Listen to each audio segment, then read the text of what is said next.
There's a misconception going around that this is an Afghan coat, and it's actually not. Let me tell you why. Hi, I'm Elle, and I'm a cultural anthropologist, and I have a subset called Theory, where I dive into all things fashion, history, pop culture, and society, and I'm setting a few records straight while we're at it. And today we're talking about the Penny Lane coat, which has been mislabeled as an Afghan coat so many times that you can't even Google Afghan coat on its own without a picture of Kate Hudson coming up, or some byline about her in a history of Afghan coats. In my article, I get into a brief history of the Afghan coats, as well as the fashion inspiration behind Penny's outfits, and why it wouldn't have even been feasible for her to be able to afford one in the 1970s. Calling this an Afghan coat also completely ignores the really cool history that I also dive into a little bit about the women that inspired Penny Lane.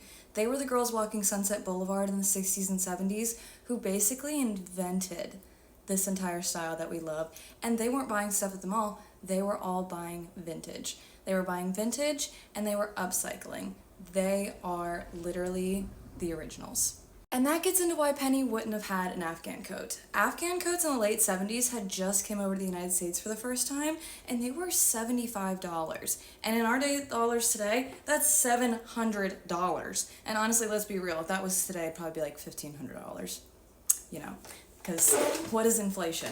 But anyway, here is a quote from Betsy Hyman, the actual costume director behind the film, from a Dazed article from 2015, before the movie got popular again and resellers, for some reason, influenced fashion journalists who couldn't go to the second page of Google to find this.